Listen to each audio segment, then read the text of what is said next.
ถ้าคุณมีนักดนตรีที่เก่งระดับโลกอยู่8คนแต่ต่างคนต่างเล่นไม่ยอมฟังจังหวะกันเลยบทเพลงนั้นจะออกมาเพราะได้ยังไงคะการปฏิบัติธรรมของเราก็เหมือนกันค่ะบางคนมีศีลที่เป๊ะมากบางคนมีสมาธิที่นิ่งสุดๆแต่ถ้าสภาวะเหล่านี้ไม่ถูกจับมารวมกันอย่างถูกต้องการจะก้าวไปสู่นิพพานหรือความดับทุกข์ก็เป็นเรื่องที่แทบเป็นไปไม่ได้เลยยินดีต้อนรับสู่ The Masters Decoded ถอดรหัสปรมาจารย์ค่ะวันนี้เราจะมาเจาะลึกคำสอนของดร.สุพีทุมทองในหัวข้อวิปัสสนาภาวนารวมองค์มรรคเราจะให้ AI ช่วยย่อยคัมภีร์ที่ลึกซึ้งให้กลายเป็นคำอธิบายที่เห็นภาพง่ายๆว่าทำไมมรรค8ถึงเปรียบเหมือนทีมซูเปอร์ฮีโร่ที่ต้องมีปัญญาหรือสัมมาทิฏฐิเป็นกัปตันทีมและมีสมาธิเป็นฐานบัญชาการเพื่อสู้กับกิเลสเตรียมตัวประกอบทีมในใจของคุณให้พร้อมแล้วไปฟังการถอดรหัสกันค่ะสวัสดีค่ะขอต้อนรับผู้ฟังทุกท่านเข้าสู่การเจาะลึกข้อมูลอันเข้มข้นของเราในวันนี้นะคะวันนี้เรามีภารกิจที่น่าตื่นเต้นมากคือเราจะมาคุยและแกะรอยเรื่องหลักการทั่วไปของภาวนาซึ่งเป็นกระบวนการทำให้อริยมรรคมีองค์8เกิดขึ้นเพื่อให้เราสามารถมองเห็นอริยสัจ4และถอนรากถอนโคนกิเลสอย่างแท้จริงค่ะสวัสดีครับการเจาะลึกข้อมูลจากเอกสารคำสอนของอาจารย์สุพีทุมทองในครั้งนี้เนี่ยถือเป็นการเปิดมุมมองที่น่าสนใจมากทีเดียวเลยนะครับเพราะว่าปกติเวลาเราศึกษาธรรมะเรามักจะเรียนกันแบบแยกส่วนท่องจำทีละข้อแต่วันนี้เรากำลังจะเจาะลงไปถึงกลไกการทำงานทางจิตว่าสภาวะทั้งหมดนี้มันทำงานประสานกันยังไงในระดับลึกครับโอเคค่ะเรามาค่อยๆแกะรอยเรื่องนี้กันคือแบบถ้าเรานึกถึงภาพวงดนตรีระดับโลกหรือทีมซูเปอร์ฮีโร่ที่จะต้องมารวมตัวกันเนี่ยมันต้องมีใครสักคนเป็นแกนนำใช่ไหมคะทีนี้ถ้าเรามองในมุมการใช้ชีวิตประจำวันทั่วไปเวลาเราตัดสินใจทำอะไรเรามักจะรู้สึกว่าจิตของเรานี่แหละคือผู้บังคับบัญชาสูงสุดเป็นคนสั่งการให้เดินให้พูดให้คิดแต่ในเอกสารระบุว่าในอาณาจักรของโลกุตระหรือสภาวะที่อยู่เหนือโลกแห่งการเวียนว่ายตายเกิดจิตไม่ใช่ผู้นำอีกต่อไปอ้าวแล้วอะไรกันแน่คะที่ก้าวขึ้นมาเป็นผู้นำแทนเป็นข้อสังเกตที่แหลมคมมากครับคือในวัฏสงสารที่เราเวียนว่ายตายเกิดกันอยู่จิตคือผู้นำอย่างที่เข้าใจกันจริงๆครับจิตเป็นตัวสั่งสมกรรมและนำพาไปสู่ภพภูมิต่างๆแต่เมื่อเราพูดถึงเส้นทางแห่งการออกจากวัฏสงสารคัมภีร์จะใช้ศัพท์คำหนึ่งครับคือคำว่าปุพพังคมาซึ่งแปลว่าหัวหน้าผู้มาก่อนหรือผู้นำทางปุพพังคมานะคะใช่ครับและผู้ที่รับบทบาทปุพพังคมาในภารกิจนี้ไม่ใช่จิตครับแต่เป็นปัญญาหรือที่เราเรียกในองค์มรรคว่าสัมมาทิฏฐิความเห็นชอบนั่นเองครับอ๋อสัมมาทิฏฐิเป็นกัปตันทีมเดี๋ยวนะคะการที่บอกว่าปัญญาเป็นผู้นำมันหมายความว่าเราต้องฉลาดหลักแหลม IQ สูงมาตั้งแต่แรกเลยหรือเปล่าคะกัปตันทีมคนนี้ถูกสร้างขึ้นมาได้ยังไงเอ่ยโหไม่ได้เกี่ยวกับ IQ เลยครับคือการสร้างสัมมาทิฏฐิขั้นโลกุตระหรือปัญญาที่จะตัดกิเลสได้เนี่ยต้องเริ่มต้นจากการวางรากฐานขั้นโลกิยะหรือฝ่ายที่ยังอยู่ในโลกให้แน่นเสียก่อนครับหมายถึงต้องมีพื้นฐานก่อนใช่ไหมคะถูกต้องครับฐานที่สำคัญที่สุดเรียกว่ากัมมัสกตายานครับมันคือความเข้าใจอย่างลึกซึ้งถึงกฎแห่งกรรมว่าเรามีกรรมเป็นของตนทำสิ่งใดย่อมได้รับผลของสิ่งนั้นนี่คือการปรับเลนส์แว่นตาขั้นพื้นฐานที่สุดเลยนะครับถ้าไม่มีเลนส์ตัวนี้เราจะไม่เห็นความเชื่อมโยงของเหตุและผลเลยขอแอบขัดนิดนึงค่ะในเอกสารมีระบุไว้ว่าสัมมาทิฏฐิขั้นโลกิยะเนี่ยมีถึง10ข้อและข้อที่สำคัญที่สุดคือการเชื่อในการตรัสรู้ของพระพุทธเจ้าฟังดูแล้วรู้สึกถึงความย้อนแย้งนิดๆนะคะย้อนแย้งยังไงครับคือพุทธศาสนามักถูกนำเสนอว่าเป็นศาสนาแห่งตรรกะและปัญญาใช่ไหมคะแต่ทำไมรากฐานสูงสุดของการเตรียมตัวลงสนามกลับกลายเป็นการต้องมีศรัทธาหรือความเชื่อไปได้ล่ะคะมันจะไม่กลายเป็นการเชื่อแบบงมงายตั้งแต่เริ่มเลยเหรอคะเป็นความสงสัยที่สมเหตุสมผลมากครับแต่ว่าถ้าเราเจาะลึกถึงกลไกจริงๆศรัทธาในที่นี้ไม่ใช่ความเชื่อแบบหลับหูหลับตานะครับแล้วมันเป็นแบบไหนคะลองนึกภาพดูว่าถ้าเราเป็นนักวิทยาศาสตร์ที่กำลังจะทดลองหาวัคซีนรักษาโรคที่ไม่ใครเคยรักษาได้มาก่อนสิ่งแรกที่เราต้องมีคือสมมุติฐานและความเชื่อมั่นว่าโรคนั้นรักษาได้จริงคือต้องเชื่อก่อนว่ามันมีทางแก้ใช่เลยครับ ถ้าเราไม่เชื่อตั้งแต่ต้นว่าเส้นทางนี้มีอยู่จริงหรือเป้าหมายในการดับทุกข์เป็นไปได้เราจะยอมลงทุนลงแรงฝึกฝนตัวเองไปเพื่ออะไรล่ะครับเข้าใจแล้วค่ะแปลว่าศรัทธาในที่นี้ทำหน้าที่เหมือนเป็นพลังงานเชื้อเพลิงก้อนแรกเป็นสมมุติฐานตั้งต้นที่ทำให้เรายอมสละเวลาเพื่อมาทดลองลงมือพิสูจน์ใช่ไหมคะถูกต้องเป๊ะเลยครับกัปตันทีมของเราจึงต้องอาศัยศรัทธานี้เป็นแรงขับเคลื่อนเพื่อนำไปสู่การพิสูจน์ด้วยปัญญาในท้ายที่สุดครับและตรงนี้แหละค่ะที่ข้อมูลน่าสนใจมากๆเมื่อเรามีกัปตันทีมที่มีเลนส์แว่นตาที่ชัดเจนแล้วคำถามต่อมาคือกัปตันทีมจะพาเราไปรบที่ไหนสมรภูมิที่ว่าก็คือสติปัฏฐาน 4ถูกไหมคะแม่นยำมากครับสมรภูมิหลักของเราเลย ถ้าลองเปรียบเทียบในมุมมองที่เห็นภาพง่ายขึ้นนะคะตัณหาหรือความอยากในใจเรามันไม่ได้มาในรูปแบบของปีศาจร้ายแต่มันทำงานเหมือนไวรัสคอมพิวเตอร์หรือมัลแวร์ที่ฝังตัวแนบเนียนอยู่ในระบบปฏิบัติการของเราโอ้เป็นการเปรียบเทียบที่เห็นภาพชัดมากครับใช่ไหมคะมันสู่พลังงานและบิดเบือนข้อมูลเราอยู่ตลอดเวลาแล้วในระบบที่ซับซ้อนขนาดนี้เราจะไปสแกนหาเจ้าไวรัสตัวนี้เจอได้ที่ไหนคะอ่าไวรัสหรือตัณหาตัวนี้เนี่ยมันไม่ได้หลบซ่อนอยู่ในแฟ้มข้อมูลที่ลึกลับซับซ้อนเลยครับในคัมภีร์มหาสติปัฏฐานสูตรระบุชัดเจนเลยว่าตัณหาจะเกิดและตั้งอยู่ดับและสลายไปที่เรียกว่าปิยรูปสาตรูปครับปิยรูปสาตรูปศัพท์เทคนิคมาอีกแล้วค่ะในหน้าจอชีวิตประจำวันของเราไฟล์พวกนี้มันหน้าตาเป็นยังไงคะมันคือสภาวะที่น่ารักน่าพอใจครับซึ่งในเอกสารแจกแจงไว้ถึง60ประการเลยนะโห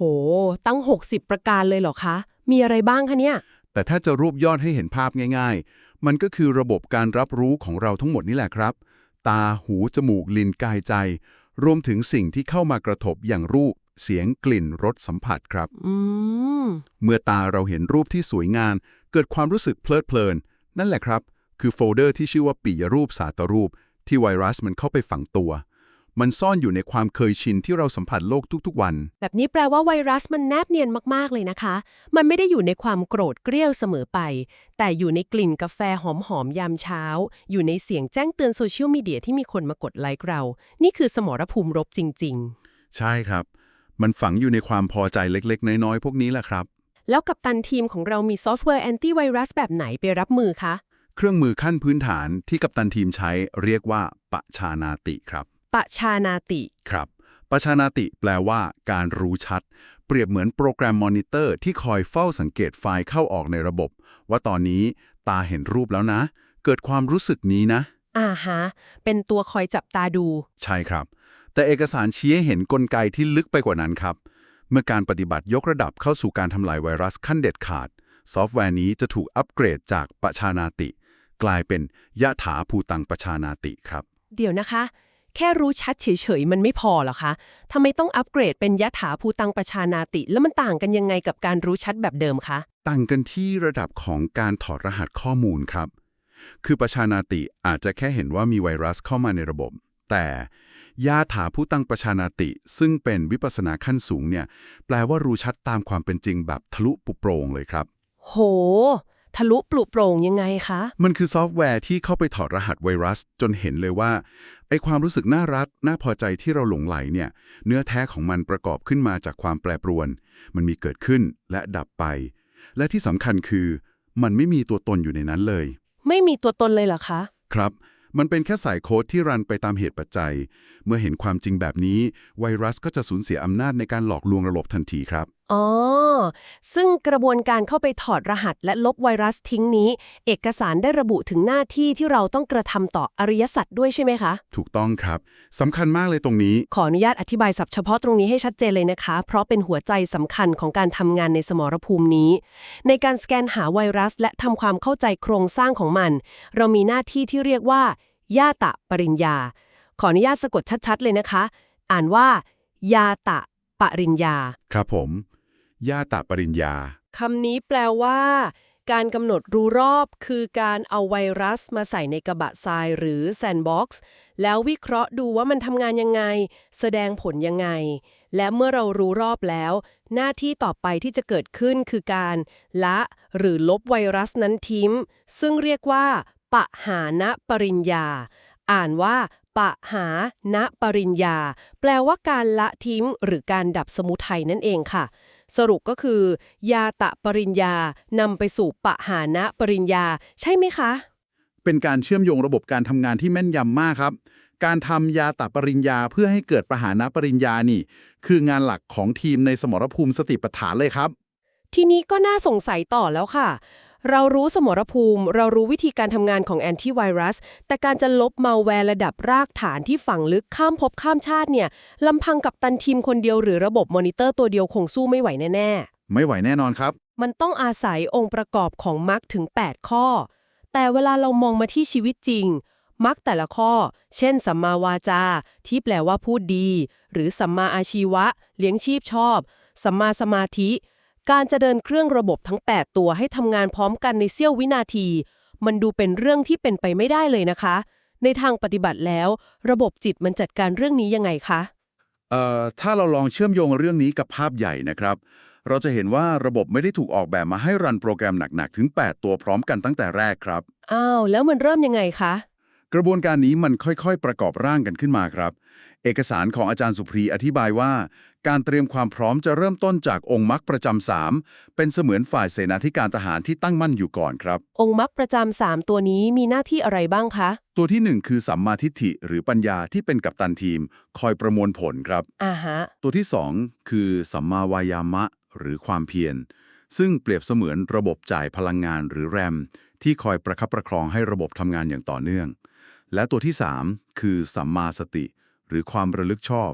ซึ่งก็คือระบบมอนิเตอร์ที่คอยจับตาดูสภาวะที่เกิดขึ้นครับ แปลว่า 3 ตัวนี้ต้องรันเป็นแบ็กกราวด์ตลอดเวลาที่ทำการสแกนใช่ไหมคะ ใช่เลยครับขาดไม่ได้เลย แล้วถ้า 3 ตัวนี้เป็นแบ็กกราวด์ที่รันตลอดเวลา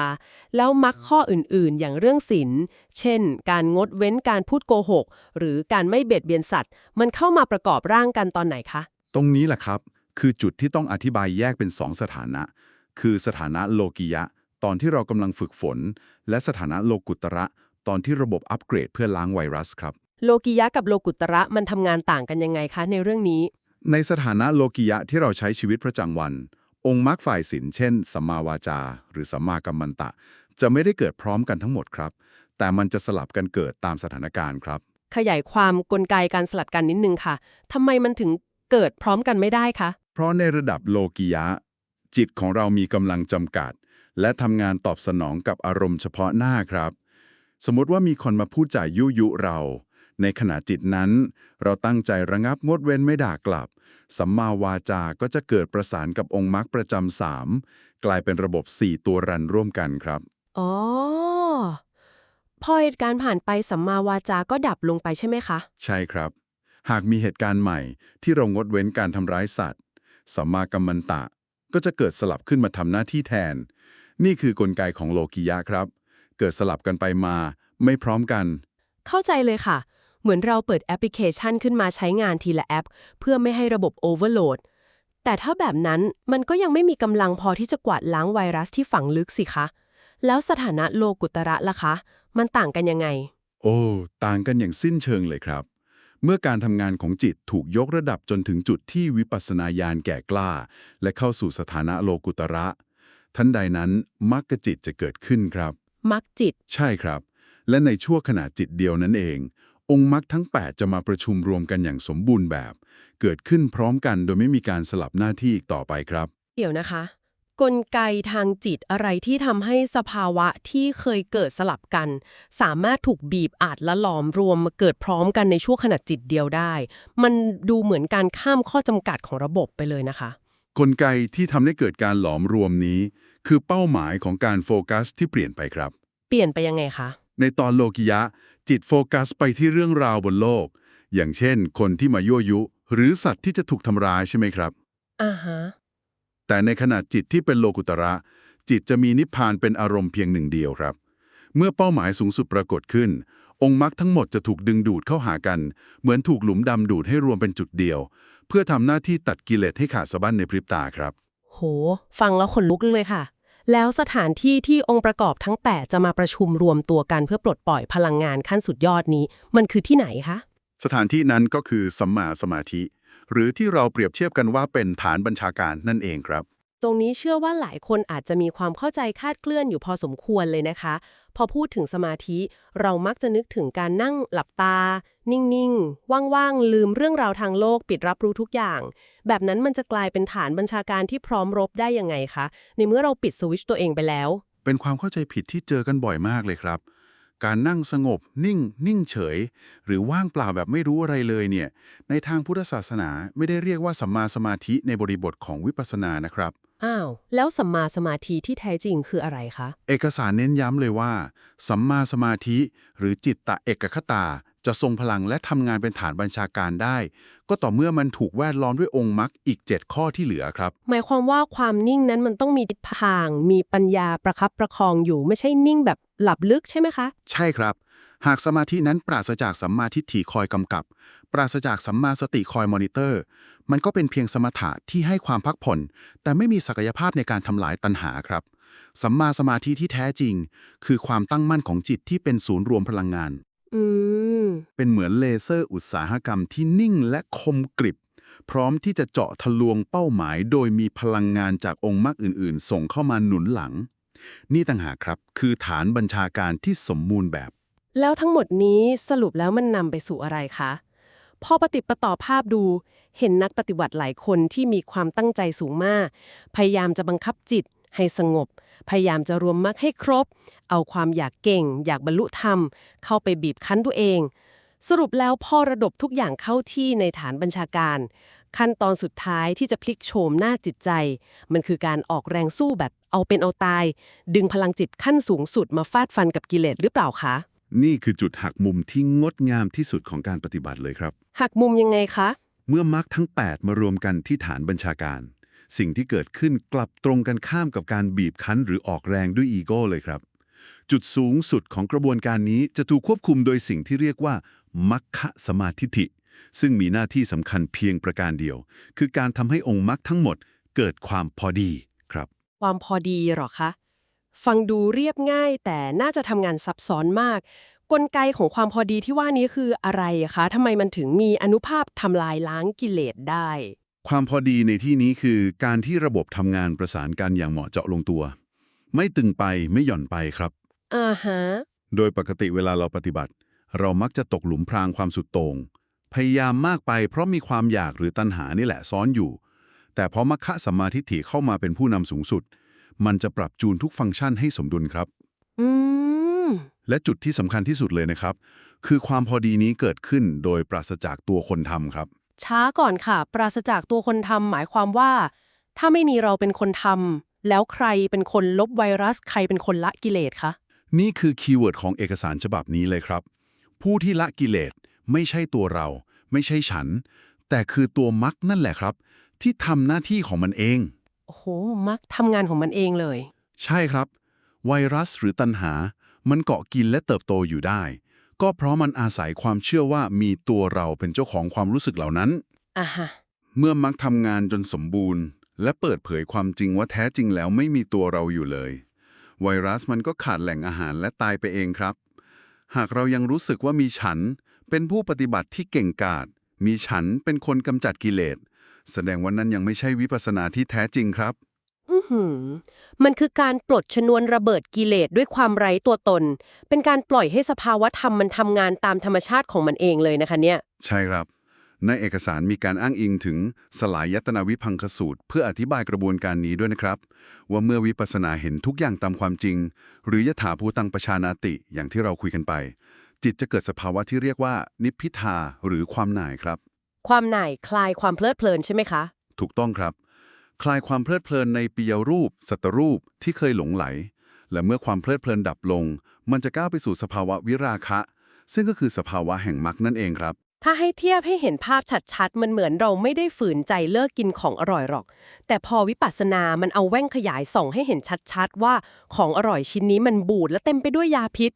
ความรู้สึกอยากกินมันก็ดับไปเอง โดยที่เราไม่ต้องออกแรงบังคับจิตใจเลยถูกต้องไหมคะ โห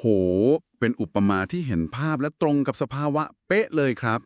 และในช่วงเวลาที่จิตก้าวเข้าสู่วิราคะนี่เองครับ สิ่งที่เรียกว่าโพธิปักขิยธรรมทั้ง 37 ประการ จะเกิดการทำงานประสานกันอย่างสมบูรณ์แบบ ผ่านกระบวนการที่เรียกว่าภาวนาครับ พอพูดถึงตัวเลข 37 ประการ บางคนอาจจะรู้สึกว่า โอ้โห ต้องไปนั่งเก็บสะสมไอเทมให้ครบ 37 ชิ้นเลยเหรอคะเนี่ย โพธิปักขิยธรรมเนี่ย มันทำงานยังไงคะในเสี้ยววินาทีนั้น มันไม่ได้ทำงานแบบเก็บแต้มทีละอันเลยครับ คือโพธิปักขิยธรรมเนี่ยประกอบด้วยหมวดธรรมอย่างสติปัฏฐาน 4 สัมมาปัฏฐาน 4 อิทธิบาท 4 ไปจนถึงมรรค 8 ใช่ไหมครับ ฮะ เยอะมากเลย ลองนึกภาพว่าทั้ง 37 ประการคือซับซิสเต็มหรือระบบย่อยต่างๆ ในสถาปัตยกรรมจิต เมื่อถึงจุดวิราคะ มันเหมือนเกิดการอัปเดตระบบปฏิบัติการครั้งใหญ่เลยครับ แบบกดอัปเดตปุ๊บทุกอย่างรันพร้อมกัน ใช่ครับ ทุกเครือข่ายซิงค์ข้อมูลเข้าด้วยกัน และยกระดับศักยภาพขึ้นมาพร้อมกันในเสี้ยววินาทีเดียวครับ มันคือการสอดประสานกันเป็นหนึ่งเดียวเพื่อทำลายกิเลสครับ เหมือนเครือข่ายทุกระบบตื่นขึ้นมาพร้อมกันเลยนะคะ แล้วสมาธิหรือความสงบที่เราฝึกฝนกันมา กับวิปัสสนาหรือปัญญาเนี่ย ในจังหวะสุดท้ายเนี่ยมันต้องทำงานคู่กันในลักษณะไหนคะ เอกสารอธิบายการทำงานที่สอดประสานกันนี้ ด้วยคำศัพท์ว่ายุคนัตถะครับ ยุคนัตถะนะคะ ครับ หมายถึงสภาวะธรรมที่ต้องดำเนินคู่กันไปอย่างแยกไม่ออก สมถะหรือความตั้งมั่นของจิต และวิปัสสนาหรือความเห็นแจ้ง เปรียบเหมือนขาสองข้างของเราเวลาเดินครับ อ๋อขาสองข้าง ได้ครับ มนุษย์เราไม่สามารถกระโดดขาเดียวไปตลอดทางจนถึงเป้าหมายได้ใช่ไหมคะขาข้างหนึ่งต้องยืนให้มั่นคงเป็นหลักซึ่งก็คือสมถะ เพื่อให้อีกขาหนึ่งก้าวไปข้างหน้าเพื่อตัดฟันอุปสรรค ซึ่งก็คือวิปัสสนา เห็นภาพเลยค่ะ เมื่อสมาธิและปัญญาทำงานประสานกันอย่างสมดุลในฐานบัญชาการที่มีสัมมาทิฏฐิเป็นผู้นำการกวาดล้างไวรัสกิเลสอย่างถาวรจึงเกิดขึ้นได้ครับ สุดยอดมากๆค่ะ เป็นการเดินทางที่เปลี่ยนมุมมองการปฏิบัติธรรมไปเลยนะคะเนี่ย เราเริ่มต้นจากการปรับตั้งค่าเลนส์แว่นตาด้วยปัญญา เพื่อเข้าใจเรื่องกรรม จากนั้นก็ตามสืบร่องรอยของไวรัสความอยากที่ซ่อนอยู่ในระบบประสาทสัมผัสของเรา ใช่ครับ แล้วจึงค่อยๆ รันโปรแกรมมอนิเตอร์เพื่อประกอบทีมงานมรรคทั้ง 8 ก่อนจะรวมศูนย์พลังงานทั้งหมดไว้ที่ฐานบัญชาการคือสัมมาสมาธิ และท้ายที่สุดคือการปล่อยให้ระบบมันจัดการปรับสมดุลความพอดี ถอดถอนไวรัสออกไปโดยที่ไม่ต้องมีตัวเราเข้าไปแบกรับหรือบีบคั้นเลย ฟังดูเป็นการออกแบบกลไกทำจิตที่งดงามมากค่ะ เป็นอย่างนั้นจริงๆครับ งดงามและลึกซึ้งมาก มาถึงตรงนี้อยากชวนทุกท่านลองใคร่ครวญดูนะคะ ถ้าความจริงแล้วผู้ที่ละกิเลสไม่ใช่ตัวเราที่พยายามอย่างหนัก แต่เป็นมรรคที่ประกอบกันอย่างสมบูรณ์แบบจนทำงานของมันเอง สิ่งนี้จะเปลี่ยนวิธีที่เราทุกคนนั่งหลับตาดูระดับลมหายใจในวันนี้ไปอย่างไรบ้าง เรายังจะแบกความอยากเป็นคนเก่งในการปฏิบัติอยู่อีกไหม เป็นคำถามทิ้งท้ายที่น่าเก็บไปคิดต่อมากๆครับ ก่อนจากกันไปในวันนี้นะคะ ถ้าผู้ฟังชื่นชอบการเจาะลึกข้อมูลที่เข้มข้นและเปิดมุมมองใหม่ๆแบบนี้ รบกวนช่วยกันกด subscribe กด like และกดแชร์สิ่งดีๆนี้เพื่อส่งต่อความรู้ให้ผู้อื่นด้วยนะคะ ครับผมฝากด้วยครับ และขอแนะนำเลยนะคะสำหรับท่านที่อยากลงลึกในรายละเอียด อยากเข้าใจกลไกทางจิตเหล่านี้อย่างทะลุปรุโปรงสามารถคลิกลิงก์ที่อยู่ใต้คลิป YouTube นี้เพื่อเข้าไปฟังรายละเอียดการบรรยายฉบับสมบูรณ์ของอาจารย์สุพีทุมทองได้เลยค่ะ ใช่ครับ การบรรยายคลิปเต็มนั้นมีอรรถรสน่าติดตาม และผู้ฟังจะได้รับความรู้เกี่ยวกับภาษาบาลีสำหรับผู้ไม่รู้ภาษาบาลีด้วยนะครับ ใช่เลยค่ะ รับรองว่า แม้ไม่รู้ภาษาบาลีก็สามารถเข้าใจและได้ประโยชน์แน่นอนค่ะ วันนี้เวลาของการเจาะลึกข้อมูลหมดลงแล้ว หวังว่าทุกท่านจะได้แนวทางในการประกอบทีมมรรคในจิตใจของตัวเองได้สมบูรณ์ยิ่งขึ้นนะคะ พบกันใหม่โอกาสหน้า สวัสดีค่ะ สวัสดีครับ